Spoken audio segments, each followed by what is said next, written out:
Quando eu cheguei aqui, estava em meio daquela baita crise econômica, financeira, política, né? Em 2015, no auge, né? Em março de 2015. E a gente lutou muito para conseguir sair dessa crise, né? Tivemos muitas dificuldades financeiras e surgiu, acho que uma grande oportunidade de aproximação da gestão em si com todos os funcionários, e com a união de todo mundo a gente conseguiu vencer essa crise financeira. No início desse ano, numa reunião que eu fiz com a equipe gerencial, eu disse que, assim, que esse ia ser o primeiro ano que a gente ia ter um pouquinho mais de tranquilidade para planejar as coisas. Acho que eu consigo adivinhar o contrário, né? Porque realmente, quando a gente achou que poderia fazer alguns planejamentos, a gente começou a fazer até o comitê de crise, mas hoje eu entendo que esse planejamento que eu achava que seria importante, ele foi realmente extremamente necessário para a crise que ia vir, agora dessa pandemia, né?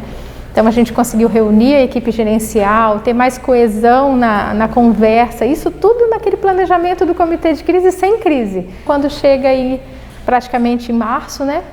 A gente começa um outro capítulo muito diferente da nossa história aqui no hospital. Então, a gente já tinha passado, eu ainda trabalhava como pneumologista na época que a gente teve uma crise nada igual ao que a gente está passando hoje, mas o que foi do H1N1, né, do influenza, em 2009, 2008, né, mas muito menor do que a gente tem vivido, né. Então, acho que realmente aqui no hospital, nesses anos todos que eu estou aqui, que já tem quase 17 anos que eu trabalho aqui, acho que é a primeira vez que realmente a gente passa por uma crise tão importante em relação a uma doença, né, uma pandemia. E a gente teve, acho que muito aprendizado.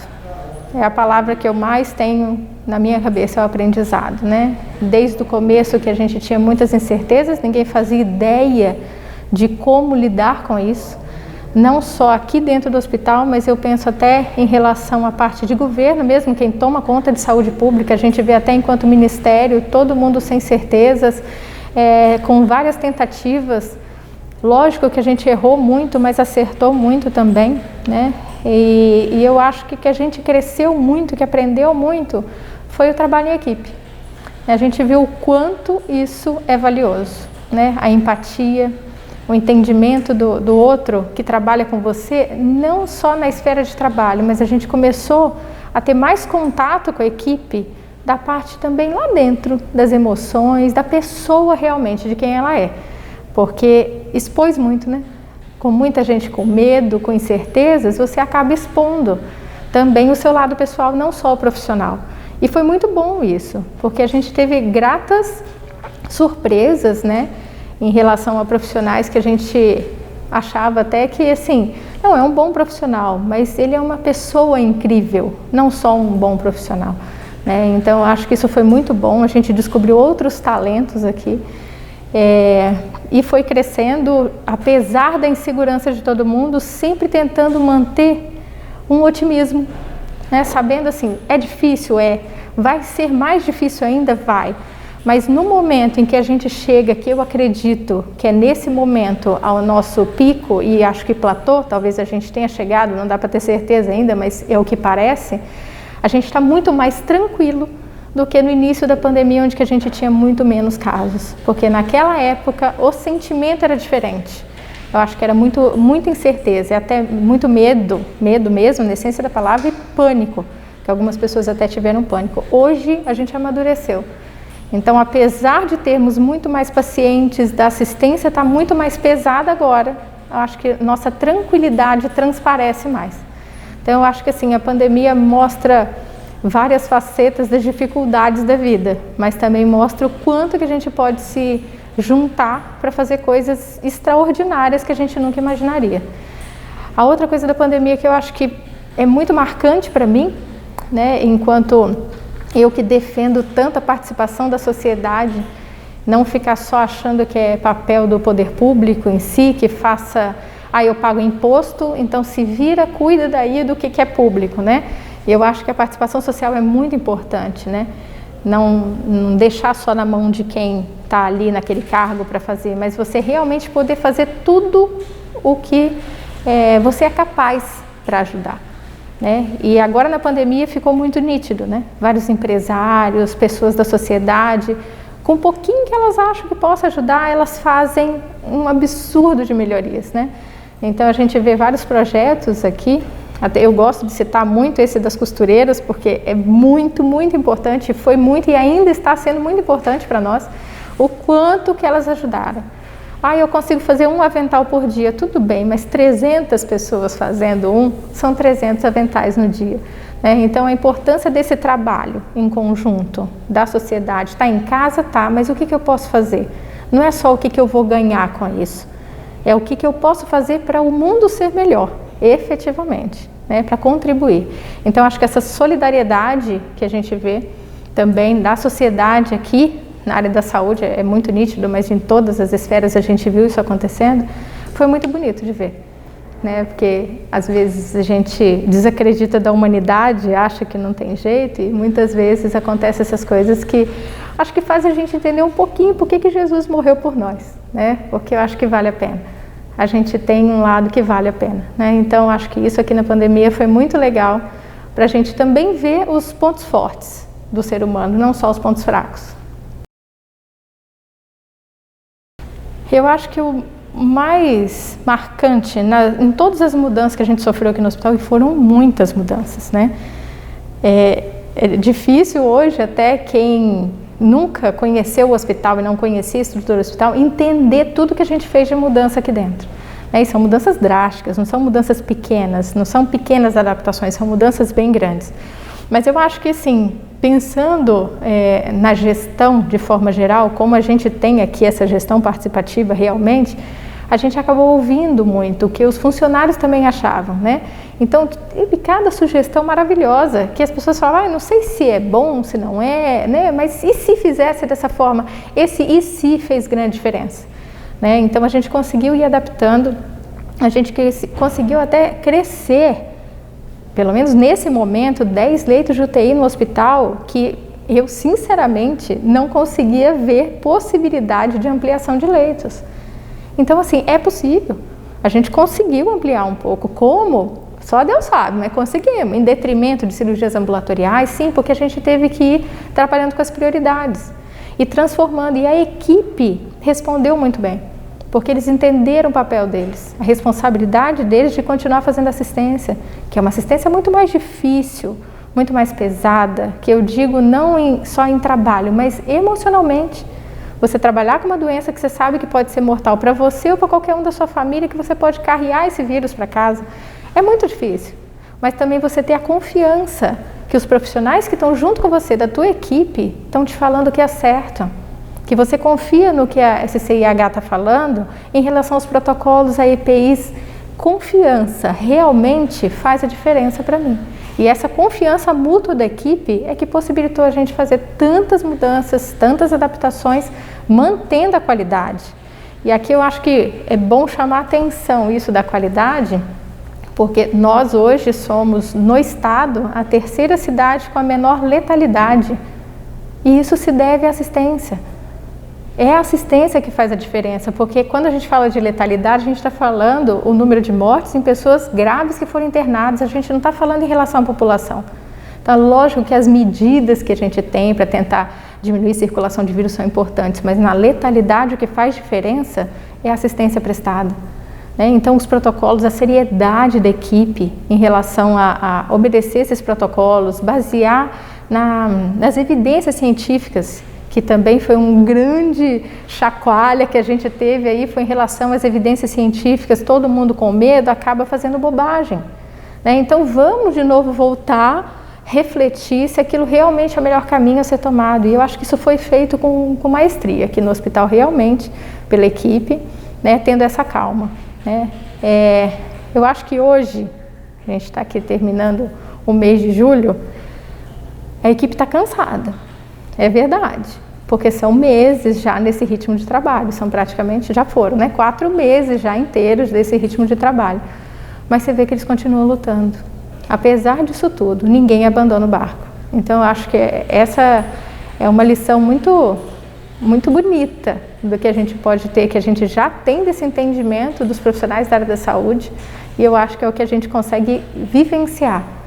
E é indescritível, né, a emoção que a gente vê da equipe que realmente entende seu papel da área da saúde, que é ajudar as pessoas efetivamente e sem cansar e sem jogar toalha. Acho que esse é o nosso papel. Eu acho que toda mudança, ela mexe com você e te altera. Toda mudança externa, você pode internalizar. Tem pessoas que fazem isso ou não. O aprendizado sempre está ali, na tua frente, né? Como você vai usar esse aprendizado é outra história, né? Mas assim, tem várias mudanças que eu acho que já acontecem com a gente que infelizmente elas acabam não perdurando. É fato, não tem como a gente adivinhar isso. Mas ela fica, o aprendizado fica, pode não exteriorizar uma mudança. Mas eu acho que hoje, do que eu vejo da equipe aqui, por esse tempo todo que está passando, mudou, sim. Eu acho que assim, a empatia é algo que a gente fala muito na área da saúde, né? Normalmente os profissionais que procuram essa área para trabalhar, eles já têm esse despertar de empatia do outro, de cuidar do próximo, de se doer com a dor do outro, né? Mas eu acho que agora, depois da pandemia, isso ficou mais aflorado ainda, né? Eu vejo, por uma das mudanças que aconteceu, que eu acho que vale a pena também a gente ilustrar, a gente teve que fazer boletins médicos. E esses boletins médicos, você está escrevendo para alguém que não faz ideia, como um parente dele, ou um amor dele que está aqui internado, né? Um amigo que seja, que você não faz ideia de como ele está, você não está do lado para ver, você não está olhando no olho dele para saber se aquela notícia que está passando é verdade, né? Então, e a equipe conseguiu transformar esse boletim médico realmente em cartas. Para mim não é só um boletim, é uma carta que você está escrevendo com muito carinho, com muito amor para aquela pessoa que está lendo. Então isso para mim faz diferença. Que a partir do momento que você muda, né, que a gente está acostumado a ver boletim médico extremamente técnico, tá respirando com o aparelho, não tá positivo ou não tá o exame, e só.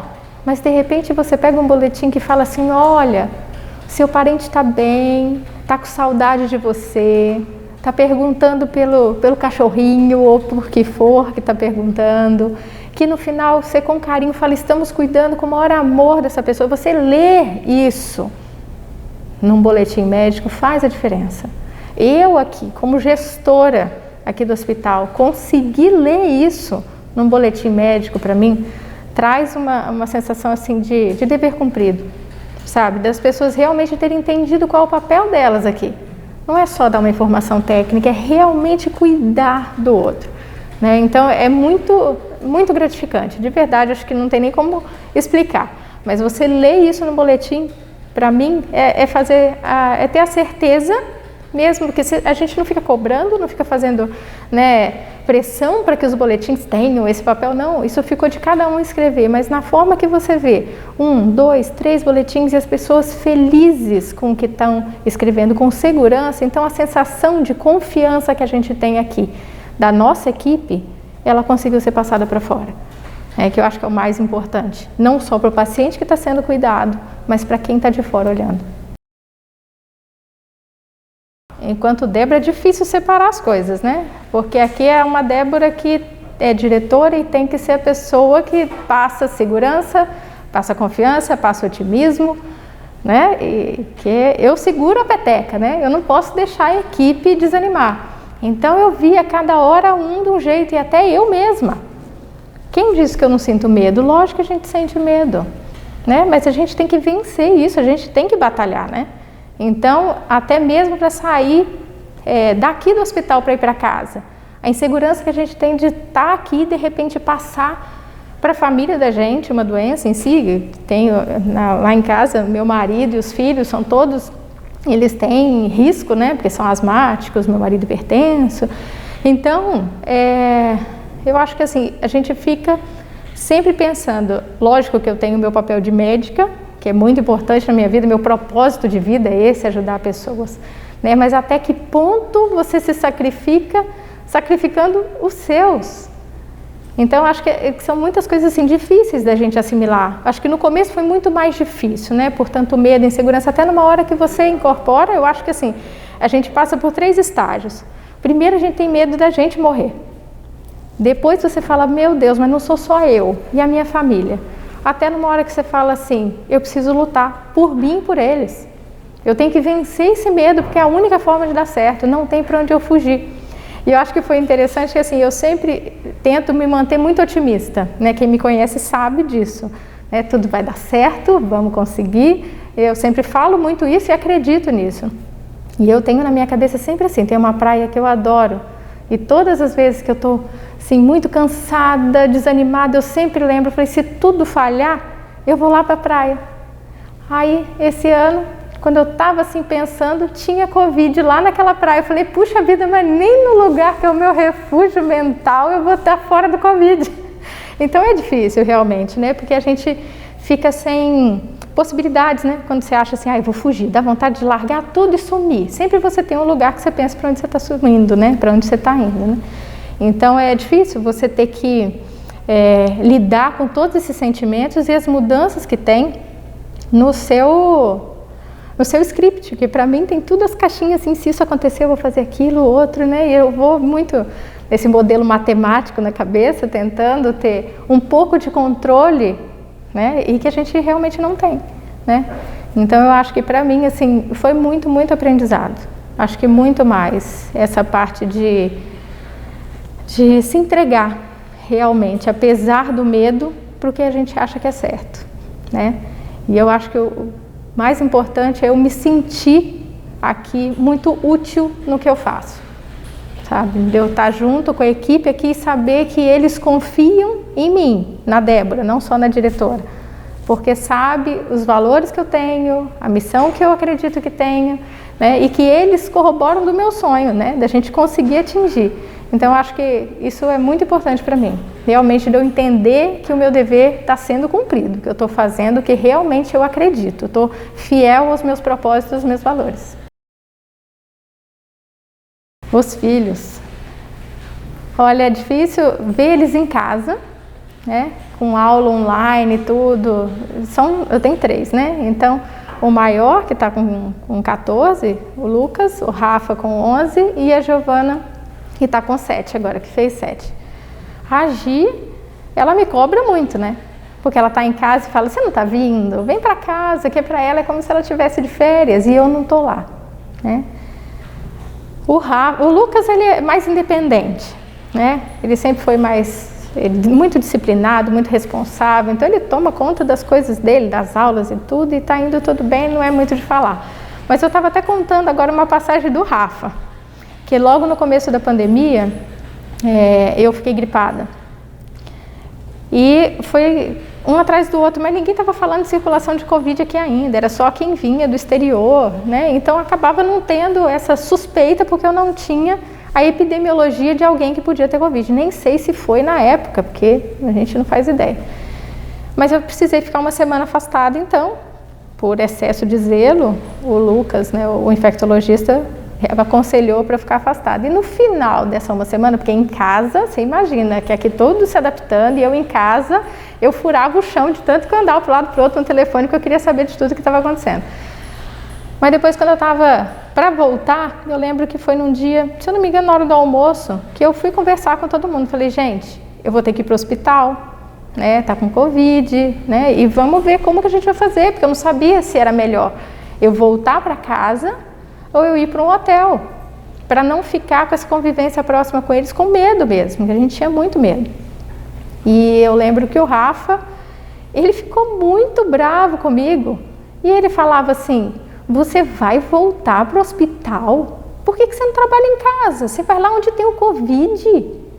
Eu falei, mas esse é o meu trabalho, né? E ele não conseguia entender como que eu podia deixar de querer ficar em casa com eles e voltar para o hospital para trabalhar. Então, realmente, aquele dia mexeu muito comigo, sabe? Porque eu tive que tentar explicar para ele que esse era o meu propósito de vida, era a minha profissão.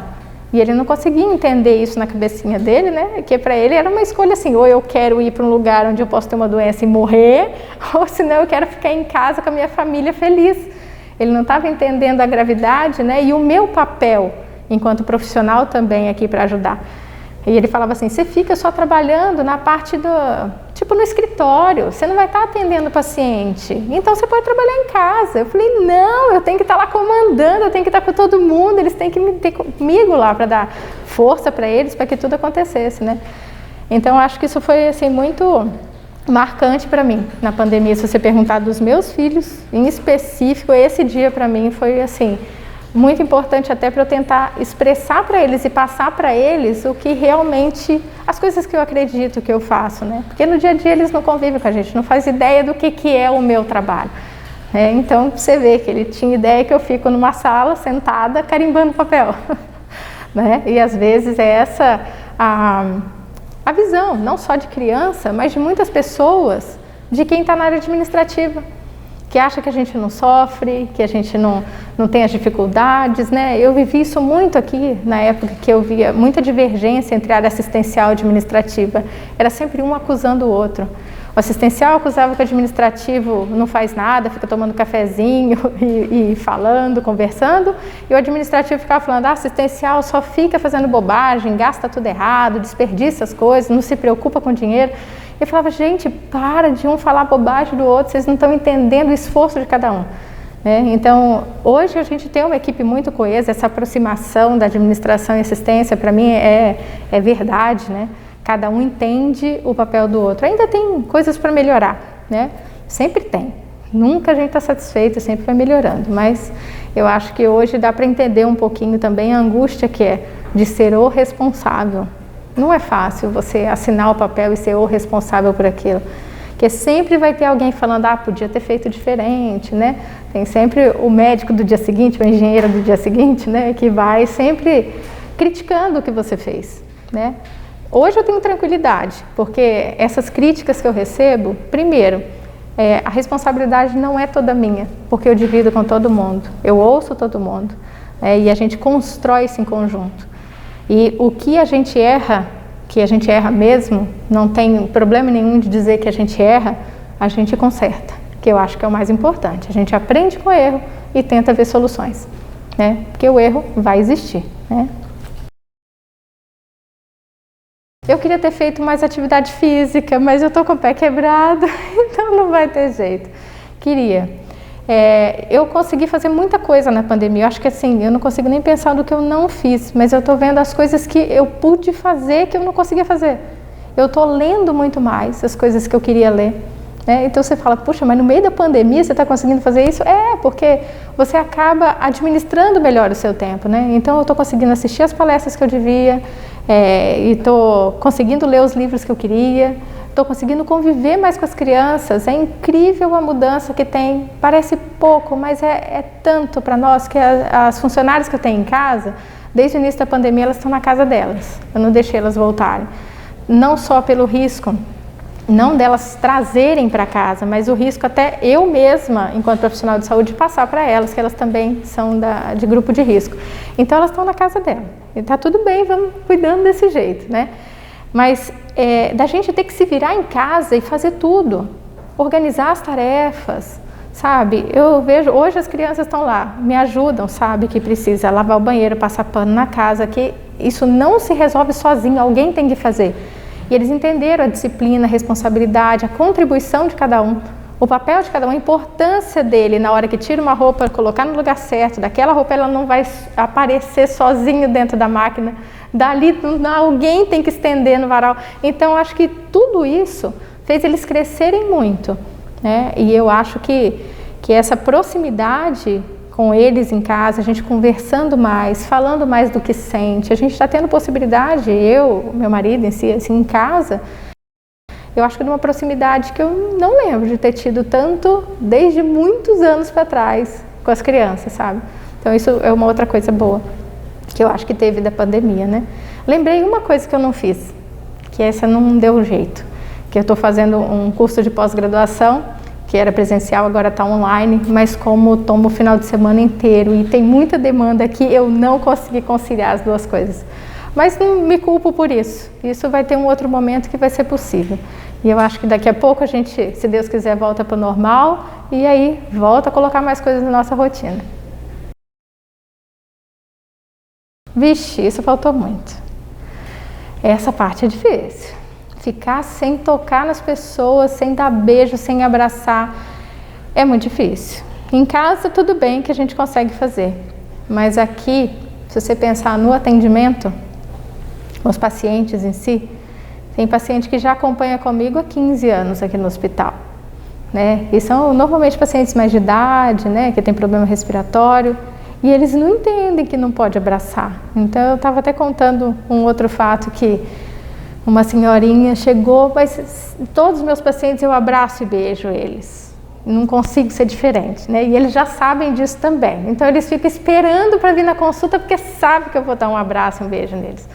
Então, quando chega para cá uma senhorinha, olhou, ela foi para me abraçar e eu segurei e falei, eu encostei e falei, não pode, nem segurei, eu falei só, não podemos, eu não posso te abraçar.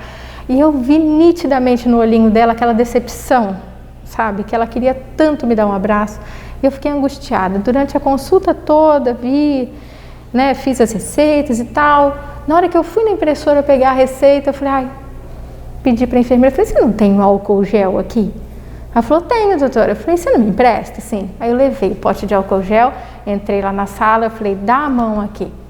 Aí ela me deu a mão, abraçou, assim, abraçou, apertou a minha mão como se fosse um abraço. Mas ela chorava, assim, porque ela queria muito me abraçar. Eu falei, pronto, resolvemos o nosso problema, pelo menos a mão a gente pode pegar. Aí ela soltou a minha mão, eu falei, agora passa álcool gel, não pode ficar sem. Então a gente vai se adaptando da maneira que pode, né? Mas assim, você passar o carinho e amor para alguém sem o toque é muito difícil. Então a gente teve que treinar muito, principalmente nossos olhos, né? Que agora nem a boca a gente não pode mostrar. Então todo o sentimento que a gente está tendo que passar por alguém é com a nossa expressão corporal e com o olho, né? E eu acho que muitas pessoas que talvez não prestassem tanta atenção nesses comportamentos em si, hoje elas conseguem entender melhor e fazer essa leitura corporal, né? Porque você acaba não se enganando tão fácil assim. Depois que tirar a máscara, vai ficar muito mais fácil de você entender o que aquela pessoa realmente está passando por você. Mas que faz falta, um abraço e um beijo faz falta. Eu já tenho na minha cabeça que tem um monte de abraço para eu dar. Não só dos meus pacientes, que eu sinto muita falta desse abraço, mas eu acho que assim, meus pais, meus irmãos, né? Mas lembra que quando eu for para a praia, tudo isso vai estar resolvido, porque eles vão estar lá junto comigo, né? Então esse abraço vai ser dado lá, não só deles aqui, mas também da família do meu marido, minhas cunhadas, o quanto que a gente sente falta, né? Meu irmão mora em Sorocaba, é pertinho daqui, mas é pelo vídeo que a gente vai se falando, né? Uma outra coisa muito legal, todo mundo aprendeu a usar essas chamadas de vídeo e hoje em dia eu estou falando mais com as pessoas da minha família do que eu falava antes, quando era só por telefone, né? Às vezes no aniversário da gente, recebi uma mensagem, né? Um parabéns. Hoje a gente faz uma reunião no Zoom com 20, 30 pessoas, todo mundo ao mesmo tempo cantando parabéns. Então assim, a gente está valorizando um pouquinho mais das coisas mais simples que são muito mais importantes, né? De você realmente olhar uma pessoa, dar uma palavra para ela, realmente de parabéns, assim, e você vê a pessoa tá feliz com você, né? Então, eu acho que esses abraços aí estão guardados para na hora que for nas férias, porque eu tive que não ficar de férias ainda, porque normalmente eu tiro férias no meio do ano e no final do ano, então até isso a gente teve que se adaptar, né? Então, no final do ano, se Deus quiser, no verão, numa praia bem bonita, que está aqui já na minha cabeça, lá com todo mundo que eu amo tanto, para poder abraçar e beijar todos eles. Não acho que tinha que vir, mas também não vejo outra forma, porque a gente não acredita nas coisas que não trazem, né, tantas mudanças drásticas para nós. Quem que parava para ficar pensando? Quem que parava? Quem tinha tempo para ficar refletindo no valor da vida, no quanto que as pessoas fazem falta para nós ou não? Raramente a gente parava para fazer. O ritmo é tão carregado do dia a dia, a rotina, tanta coisa, tanta demanda, que você esquece. Você esquece de olhar para o lado. Você fica preso vendo notícias no celular. Chegou um ponto agora, até, que eu acho que foi um benefício incrível do vírus, que assim, eu não gosto de ver notícia ruim. E o que eu vejo, que são canais que me mostram notícia ruim, eu simplesmente tiro da minha vida. Eu não preciso daquilo. E o que eu vejo hoje é que muitas pessoas que sempre gostaram de ficar vendo essas notícias ruins, com a pandemia, entraram no nível de estresse tão alto, em pânico, que elas abandonaram esse hábito. Então é uma coisa boa. Outras ainda não conseguiram, mas várias estão procurando assim, eu não aguento mais ver notícia ruim, então eu preciso ver uma coisa boa. Então, esse vírus trouxe muito benefício, eu sei que trouxe muito sofrimento, muito. Mas a quantidade de coisas, de mudanças em si, que ele está trazendo para nós, seres humanos realmente, não só em sociedade, mas eu acho que, como você disse, dos sentimentos, dos nossos valores, no que a gente acredita, nossos propósitos realmente de estar aqui, de vida, para que a gente existe. Eu acho que são as perguntas que são tão antigas, essas questões existenciais, que hoje a gente está se perguntando até em conjunto, e discutindo isso. Então eu acho que é um período que incrivelmente a gente começou a refletir e meditar mais, pensar realmente um pouquinho mais em nós, em nossa vida, no mundo, e eu que creio em Deus, eu tenho certeza que isso daqui está vindo exatamente para a gente ter muito aprendizado, evolução, entender melhor o nosso papel aqui no mundo, poder sempre fazer mais, entender que a gente só vive por causa do outro. A gente vive em razão de ajudar o outro por causa do outro, e isso chega para você da mesma forma que você doa, é o que vem para você.